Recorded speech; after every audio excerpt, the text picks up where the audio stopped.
تو نبی پاک صلی اللہ علیہ وسلم نے ارشاد فرمایا کہ اب تم اس کے اوپر حملہ کرو، اس کو مارو۔ ہم بھاگے اس کو مارنے کے لیے تو بھاگ گیا اور چھپ گیا وہ۔ اللہ من الشیطان الرجیم، بسم اللہ الرحمن الرحیم۔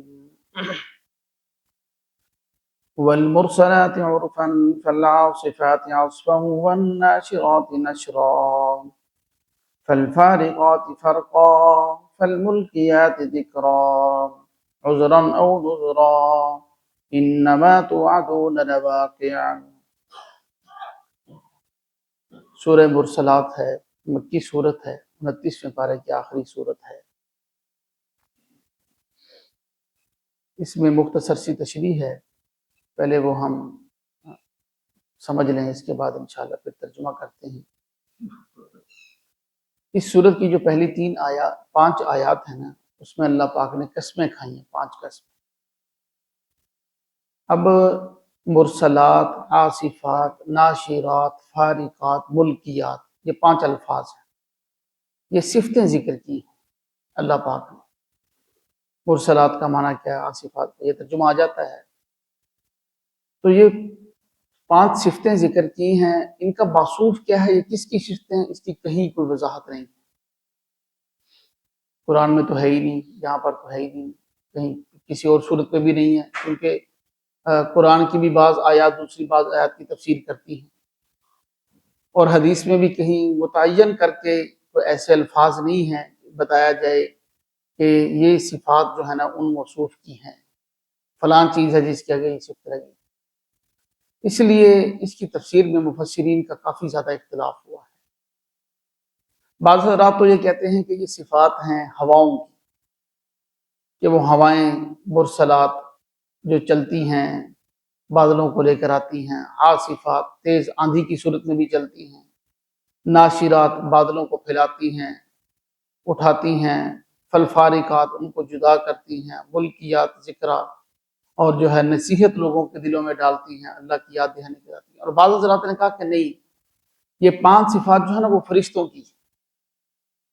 کی صفات ہیں، فرشتے ایسے کرتے ہیں ایسے کرتے ہیں۔ اور بعض حضرات نے کہا کہ یہ 5 صفات جو ہیں وہ رسولوں کی ہیں۔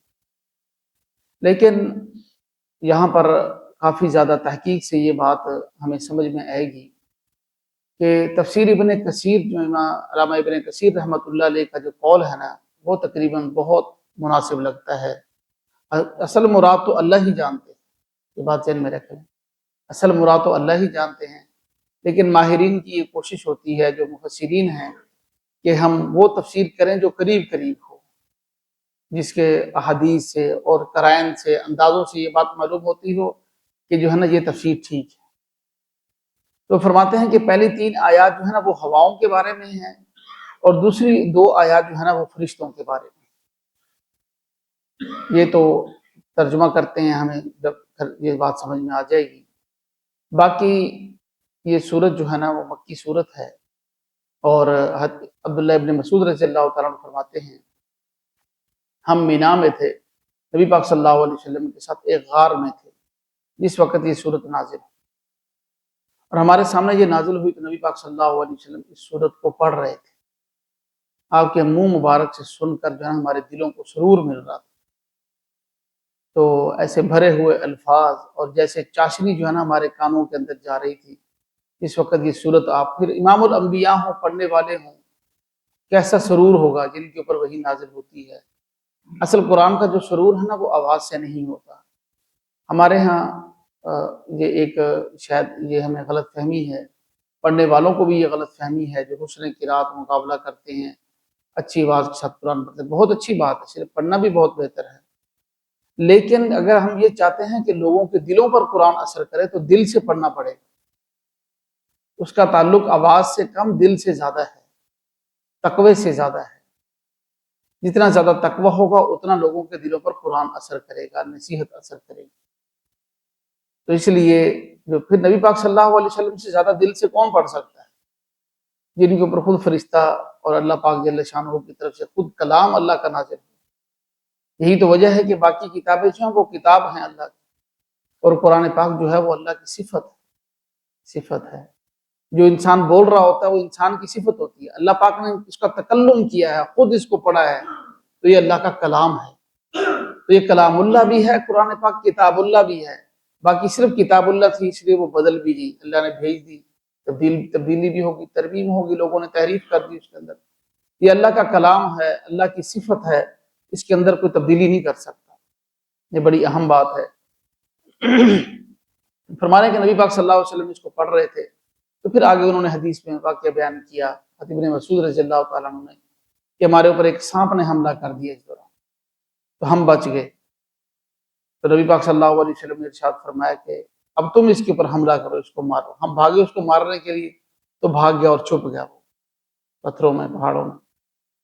تو اب صلی اللہ علیہ وسلم نے فرمایا کہ اس کے شر سے اللہ نے تمہیں بچا لیا، تمہارے شر سے اللہ نے اس کو بچا لیا، وہ بھی بچ گیا، بھاگ گیا۔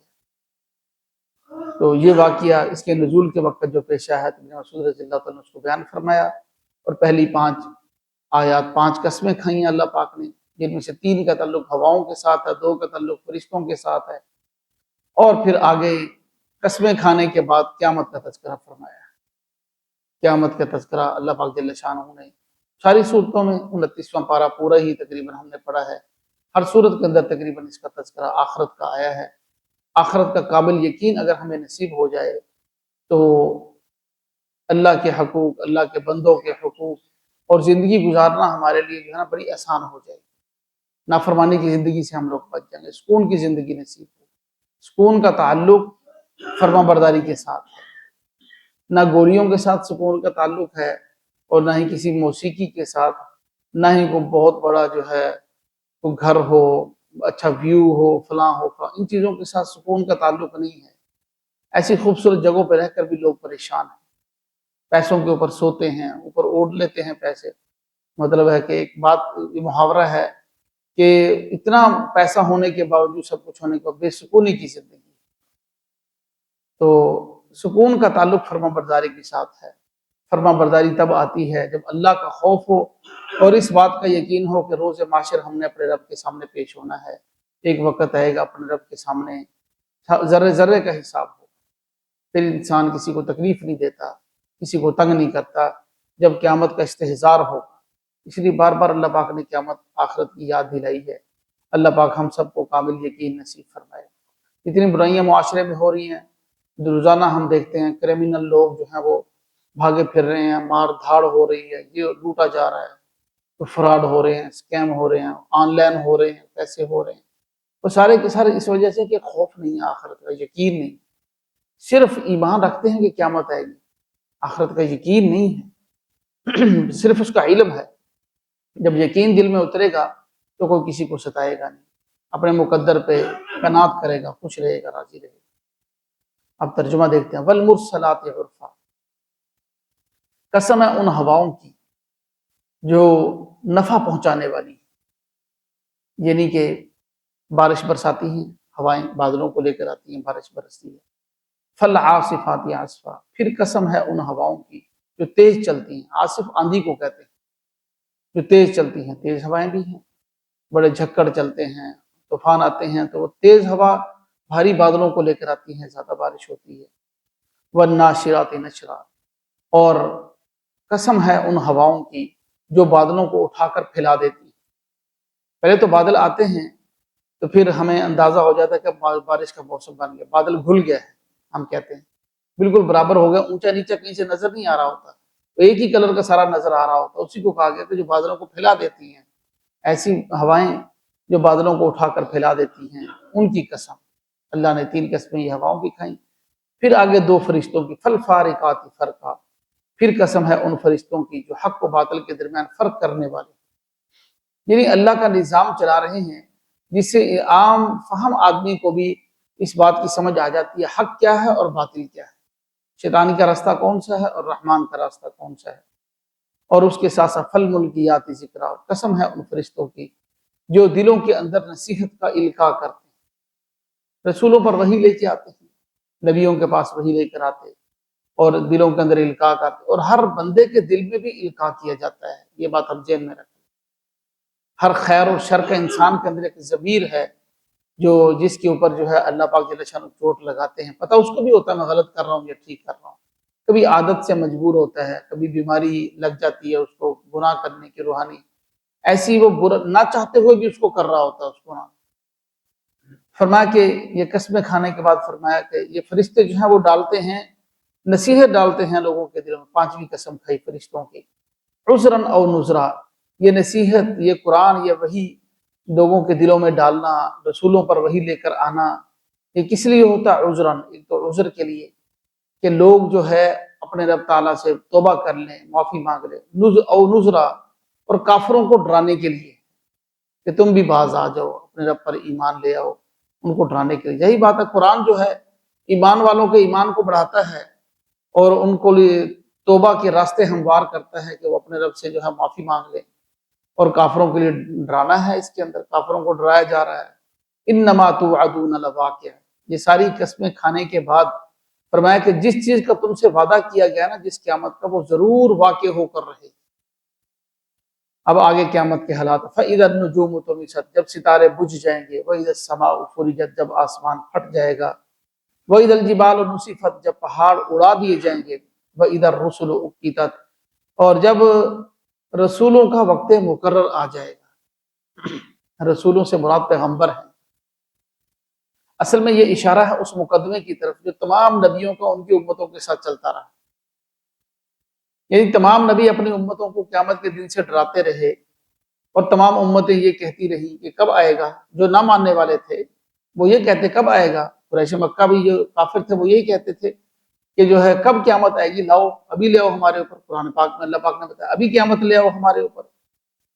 تو اس کے بارے میں فرمایا کہ جو رسولوں کا جو مقدمہ چل رہا ہے اس کا کون سا وقت مقرر ہے، کب آئے گا اس کا وقت۔ وَإِذَا الرُّسُلُ أُقِّتَتْ لِأَيِّ يَوْمٍ أُجِّلَتْ، کون سے دن کے لیے اس کو مؤخر کیا گیا رسولوں کے فیصلے کو، لِيَوْمِ الْفَصْلِ، پھر اللہ نے خود ہی جواب دیا، فیصلے کے دن کے لیے یہ مقدمہ ہم نے مؤخر کر کے رکھا تھا۔ وَمَا أَدْرَاكَ مَا يَوْمُ الْفَصْلِ، اس کی جو ہے اور اہمیت دلانے کے لیے دوبارہ تذکرہ کیا، آپ کو کیا معلوم کہ فیصلے کا دن کون سا ہے۔ وَيْلٌ يَوْمَئِذٍ لِّلْمُكَذِّبِينَ، ہلاکت ہے اس دن کو جھٹلانے والوں کے لیے، ہلاکت ہے اس دن کو جھٹلانے والوں کے لیے۔ أَلَمْ نُهْلِكِ الْأَوَّلِينَ، کیا ہم نے پہلے لوگوں کو نہیں ہلاک کیا، ثُمَّ نُتْبِعُهُمُ الْآخَرِينَ، پھر اس کے بعد دوسرے لوگوں کو بھی بعد میں ہلاک کر دیا، پہلی قوموں کو بھی ہلاک کیا، بعد والی قوموں کو بھی ہلاک کیا۔ تو یہ ترجمہ ہے اس کا۔ یا بعض حضرات فرماتے ہیں کہ أَلَمْ نُهْلِكِ الْأَوَّلِينَ سے مراد تو پہلی امتیں ہیں جو ہلاک ہوئی، ثُمَّ نُتْبِعُهُمُ الْآخَرِينَ سے مراد اس میں اشارہ ہے کفار مکہ، پھر تمہیں بھی ان کے پیچھے ہم لائیں گے، تمہیں بھی ہلاک کریں گے، جیسا کہ پھر غزوہ بدر میں اور دوسرے مواقع پر کفار مکہ کو بھی ہلاک کیا گیا۔ کذالک نفعل بالمجرمین، اسی طرح ہم مجرموں کے ساتھ کیا کرتے ہیں۔ ہلاکت ہے اس دن کو جھٹلانے والوں کے لیے۔ الم نخلقکم من ماء مہین، کیا ہم نے تم کو بے قدرے پانی سے پیدا نہیں کیا، نطفہ مراد ہے اس کو، فجعلناہ فی قرار مکین، ہم نے اس کو ایک ٹھکانے کے اندر محفوظ رکھا، الی قدر معلوم، یعنی ماں کے رحم میں، الی قدر معلوم، معلوم مدت تک۔ اب یہ جو ماں کے پیٹ میں بچہ پیدا ہوتا ہے، پھر بچہ دنیا میں آتا ہے، اس کا کوئی وقت مقرر نہیں ہوتا۔ بہت سے بچے 7 ماہ کے بعد پیدا ہو جاتے ہیں، 8 ماہ کے بعد پیدا ہو جاتے ہیں، کوئی 9 ماہ کے بعد، کوئی 10 ماہ کے بعد بھی پیدا ہو جاتے ہیں، اور پھر کوئی اس کا اللہ کا حکم ہوتا ہے۔ ہر وقت بس یہی انتظار ہوتا ہے کہ کب اللہ کا حکم ہوگا، کوئی پتہ نہیں کہ دن کو اللہ کا حکم ہوتا ہے، رات کو اللہ کا حکم ہوتا ہے، کس وقت ہے۔ اب وہ چھوٹا سا بچہ ہے، اس کو کس نے کہا کہ تم اپنے پاؤں سے ماں کے رحم میں زور لگاؤ اور جو ہے باہر آؤ، کس نے اس کو سمجھایا؟ تو اللہ پاک فرما رہے ہیں تو ہم نے اس کو رکھا اور ایک وقت مقرر تک رکھا، فقدرنا فنعم القادرون، ہم نے اس کا ایک اندازہ مقرر کیا کہ کب یہ باہر آئے گا، اور ہم بہترین اندازہ مقرر کرنے والے ہیں۔ تو یہ انسان کو بتلایا جا رہا ہے کہ جس قیامت کا تم انکار کرتے ہو کہ قیامت کے دن اٹھنا کیسے ہوگا، تو یہ پہلے بھی تو سب کچھ ہم نے ہی کیا ہے، تو بعد میں ہمارے لیے کرنا کون سا مشکل ہے، یہ اللہ پاک سمجھا رہے ہیں۔ وَيْلٌ يَوْمَئِذٍ لِّلْمُكَذِّبِينَ، قیامت اس دن کو جھٹلانے والوں کے لیے ہلاکت ہے۔ أَلَمْ نَجْعَلِ الْأَرْضَ كِفَاتًا، کیا ہم نے زمین کو سمیٹنے والا نہیں بنایا، أَمْوَاتًا وَأَحْيَاءً وَأَمْوَاتًا، زندوں کو اور مردوں کو۔ زمین کو ایسا اللہ پاک نے بنایا ہے کہ کیا آدم علیہ السلام سے لے کر اب تک کتنے اربوں خربوں انسان مر گئے، سب کو زمین نے ہی سمیٹا ہے۔ اور پھر جو ہے بعض لوگ مثال کے طور پر کہیں کسی کو کسی جانور نے کھا لیا یا جل گئے یا کچھ ہو گیا، دھواں بن گیا، راکھ بن گیا، کچھ بھی ہو گیا، آخر کار انجام تو یہی ہوتا ہے کہ زمین میں ہی جاتے ہیں، ان کا بعد میں جس جانور نے کھایا وہ بھی زمین میں ہی جاتا ہے، زمین سمیٹتے، زندوں کو بھی زمین میں رکھا ہوا ہے۔ ایک گویا کہ زمین ایک کشتی ہے اللہ پاک کی، جس کے اوپر ساری انسانیت پھر رہی ہے، لوگ فصلیں کاشت کر رہے ہیں، گاڑیاں چلا رہے ہیں، اس کے اوپر سب کچھ ہو رہا ہے۔ احیاء و امواتا، زمین ایسی بنائی کہ زندہ اور مردہ سب اس زمین کے اوپر رہ رہے ہیں۔ وجعلنا فیہا رواسیَ شامخات، پھر اس کے اندر بڑے بڑے پہاڑوں کی صورت میں بوجھ رکھ دیے ہم نے۔ واسقیناکم ماء فراتا، تم کو میٹھا پانی پلایا، اس زمین سے ہی پانی پلایا تم کو۔ ویل یومئذ للمکذبین، اس دن کو جھٹلانے والوں کے لیے ہلاکت ہے۔ انطلقوا الی ما کنتم بہ تکذبون، اس دن کہا جائے گا چلو اس کی طرف جس کو تم جھٹلاتے تھے۔ انطلقوا الی ظل ذی ثلاث شعاب، چلو اس دھوئیں کی طرف جو 3 شاخوں والا ہوگا۔ قیامت کے دھوئیں کی 3 قسمیں بیان کی گئی ہیں کہ 3 شاخوں والا ہوگا، یعنی ایک تو صرف دھواں ہوگا جس کا سایہ ہوتا ہے، ایک دھوئیں تھوڑا سا قریب سے ہو اس کی تپش بھی ہوتی ہے۔ اب دھواں وہیں سے نکل رہا ہوگا قیامت کا، لیکن اس کی تپش جہاں جہاں کوئی مجرم موجود ہوگا جس نے جہنم میں جانا یقینی ہے، اس کو وہیں اس کی تپش محسوس ہو رہی ہوگی۔ اور کچھ دھواں ایسا بھی ہوتا ہے جو چنگاریاں بھی ساتھ پھینک رہا ہوتا ہے، تیز آگ جل رہی ہو نا تو دھواں نکل رہا ہوتا ہے، چنگاریاں بھی ہمیں نظر آ رہی ہوتی ہیں۔ تو فرمایا کہ ثلاث شعاب، 3 حصوں میں دھواں جو ہے وہ بٹا ہوا ہوگا، کم ہوگا زیادہ ہوگا، صرف کم ہوگا جو صرف نظر آ رہا ہوتا ہے، اس کا سایہ بھی زمین پر پڑ رہا ہوتا ہے اس دھوئیں کا، اور پھر زیادہ ہوگا کہ اس کے اندر تپش بھی محسوس ہو رہی ہوگی، پھر اس سے زیادہ ہوگا کہ اس کے اندر چنگاریاں بھی نظر آ رہی ہوں گی۔ یہاں پر ہے لا ظلیل ولا یغنی من اللہب، نہ کوئی اس وقت جو ہے جہنم کی آگ سے بچانے کے لیے کسی کو کوئی سایہ ملے گا، گرمی سے سایہ ملے گا، ولا یغنی من اللہب، اور چنگاریوں سے نہ کوئی چیز فائدہ دے گی جو جہنم کی چنگاریاں ہوں گی۔ انہا ترمی بشرر کالقصر، وہ جہنم اتنی بڑی بڑی چنگاریاں پھینک رہی ہوگی جیسا کہ محل ہوتا ہے۔ پھر دوسری مثال سے اللہ پاک نے سمجھایا کأنہ جمالۃ صفر، وہ ایسے چنگاریاں ہوگی جیسا کہ سرخ اونٹ ہوتے ہیں، کیونکہ عرب کے اندر اونٹ زیادہ تھے اور اونٹوں کے ساتھ ان کا اٹھنا بیٹھنا سب کچھ تھا، تو ان کو انہی کی زبان میں سمجھایا کہ وہ چنگاریاں جیسے سرخ اونٹ ہوتے ہیں، ایسے چنگاریاں سرخ جو ہیں وہ اس کی جہنم کی نظر آ رہی ہوں گی۔ ویل یومئذ للمکذبین، اس دن کو جھٹلانے والوں کے لیے ہلاکت ہے۔ ھذا یوم لا ینطقون، یہ ہے وہ دن جس کو تم مانتے نہیں تھے، جس کے بارے میں بات نہیں کرتے تھے۔ ولا یؤذن لهم فیعتذرون، اور آج کے دن تمہیں کوئی اجازت بھی نہیں دی جائے گی کہ تم توبہ کر لو، معذرت کر لو، تو توبہ کے دروازے تو بند ہو جائیں گے۔ جو ہی قیامت کی نشانی کا ظہور ہوگا، نبی پاک صلی اللہ علیہ وسلم کی حدیث ہے، سورج مغرب سے طلوع ہوگا تو توبہ کے دروازے بند ہو جائیں گے، توبہ کے دروازے بند ہو جائیں گے، کیونکہ اب تو سب کچھ سامنے آ گیا نا۔ جو ساتھ توبہ ہے یہ سارا سلسلہ چل رہا ہے، ہم لوگ یہاں بیٹھے ہیں اپنا قیمتی ٹائم نکال کر، یہ سارا غیب پر ایمان ہے، ہمارا یہ یقین ہے کہ اللہ ہمیں اس کا اچھا بدلہ عطا فرمائیں گے۔ تو جو ہے اس سارا سلسلہ غیب پر چل رہا ہے، اگر دیکھ کر کسی نے ایمان لانا ہے تو پھر اس وقت تو وقت ختم ہو جائے گا۔ ولا یؤذن لهم، پھر ان کو کوئی ایسی اجازت نہیں دی جائے گی فیعتذرون کہ وہ معذرت کر لیں، اپنے رب سے توبہ کر لیں، اب کچھ نہیں ہوگا۔ ویل یومئذ للمکذبین، اس دن کو جھٹلانے والوں کے لیے ہلاکت ہے۔ ھذا یوم الفصل، یہ ہے فیصلے کا دن۔ جمعناکم والاولین، ہم نے تم کو بھی جمع کیا اور پہلوں کو بھی سب کو جمع کیا۔ فإن کان لکم کید فکیدون، اگر تم کوئی دنیا میں تو بڑے مکر کرتے تھے، بڑی چلاکیاں کرتے تھے اور سب کچھ جو ہے دھوکہ دے لیتے تھے، اب کر کے دکھاؤ کوئی کسی کے پاس دھوکہ ہے۔ فإن کان لکم کید، اگر تمہارے لیے کوئی تدبیر ہے تو فکیدون، کر لو اس کو۔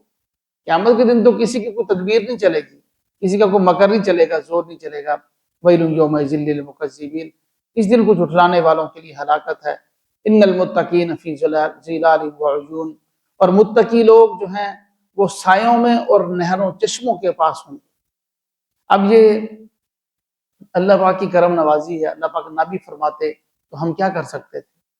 تو یہ تو اس کی کرم نوازی ہے، جہاں پر بے وفاؤں کا، نہ ماننے والوں کا تذکرہ ہے، وہاں پر اللہ پاک وفاداروں کا تذکرہ بھی ضرور فرماتے ہیں، ایمان والوں کا تذکرہ ضرور فرماتے ہیں کہ بے شک متقی لوگ جو ہیں وہ سایوں میں ہوں گے، وعیون، اور چشموں میں ہوں گے۔ چشمہ ہو، ٹھنڈا پانی اس کا صاف ستھرا چل رہا ہو، درخت کا سایہ ہو، تو انسان کتنا لطف اندوز ہوتا ہے۔ فرمایا وفواکہ مما یشتہون، ہر قسم کے میوے جو وہ چاہیں گے ان کو ملیں گے۔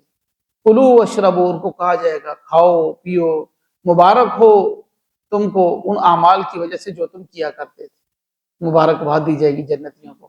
انا کذالک نجزی المحسنین، اللہ پاک جل شانہ فرما رہے ہیں اسی طرح ہم نیکی کرنے والوں کو بدلہ دیتے ہیں، اسی طرح ہم بدلہ دیتے ہیں۔ ویل یومئذ للمکذبین، پھر وہ دوسرے لوگوں کا تذکرہ جو قیامت کو نہیں ماننے والے، اس دن کو جھٹلانے والوں کے لیے ہلاکت ہے۔ ان سے یہ کہا جا رہا ہے دنیا میں کلو وتمتعوا، دنیا میں کھا لو اور نفع حاصل کر لو۔ دنیا میں اللہ پاک نے جو مال دیا ہے نا، اور دے رہے ہیں اور دے رہے، پھنسانے کے لیے دیا جا رہا ہے کہ اور زیادہ ان کو پکڑنے کے لیے، کھا لو اور نفع حاصل کر لو، قلیلا تھوڑی سی دیر، یعنی دنیا کی زندگی کتنی ہی بڑی کیوں نہ ہو وہ تھوڑی سی ہے۔ انکم مجرمون، تم لوگ مجرم ہو۔ ویل یومئذ للمکذبین، اس دن کو جھٹلانے والوں کے لیے ہلاکت ہے۔ ان کا قصور کیا ہے؟ ان کو یہ کیوں کہا جا رہا ہے کہ تم تھوڑا سا نفع حاصل کر لو تو مجرم ہو؟ اس لیے کہ وَإِذَا قِيلَ لَهُمُ ارْكَعُوا لَا يَرْكَعُونَ، جب ان سے کہا جاتا ہے کہ رکوع کرو جھکو تو یہ جھکتے نہیں ہیں، یہ جھکتے نہیں ہیں۔ نہ جھکنا اللہ پاک کو پسند نہیں ہے۔ سب سے پہلا اللہ پاک کو یہی بات پسند ہے کہ انسان اپنی غلطی مان لے، جھک جائے۔ مسلمان کا معنی کیا ہے؟ جھکنے والا، تسلیم کرنے والا، سرنڈر کرنے والا۔ تو 5 ٹائم ہم یہی سر جھکا کے اپنی عاجزی ظاہر کرتے ہیں، اپنا جو ہے وہ تسلیم، اپنی کمزوری ظاہر کرتے ہیں اور اللہ کی پاور کو ظاہر کرتے ہیں، اللہ کی طاقت کو ظاہر کرتے ہیں کہ یا اللہ تیری ہی طاقت ہے، تیرے سامنے اپنا سر جھکا رہے ہیں۔ اور یہ لوگ جو نہیں جھکا رہے ان کو سزا ملے گی۔ وَيْلٌ يَوْمَئِذٍ لِّلْمُكَذِّبِينَ، اس دن کو جھٹلانے والوں کے لیے ہلاکت ہے۔ فَبِأَيِّ حَدِيثٍ بَعْدَهُ يُؤْمِنُونَ، آخری آیت ہے، بس اس کے بعد ایسی کون سی بات ہے جس پر وہ ایمان لائیں گے؟ یعنی اتنی واضح سب کچھ بیان ہو چکا ہے، اب پیچھے کیا بچا ہے اور کیا چاہیے ان کو جس پر وہ ایمان لائیں؟ اتنی واضح حقیقت اللہ پاک نے بیان فرما دی ہے، اور ہر کسی کو بالکل جو کن ذہن ہو، نہ سمجھ ہو، تھوڑی سمجھ والا ہو، اس کو بھی سمجھ میں آ سکتی ہے۔ تب اس کے بعد اور کون سی بات ایسی رہے گی جس پر وہ ایمان لائیں گے؟ اللہ پاک ہم سب کو کامل ایمان نصیب فرمائے۔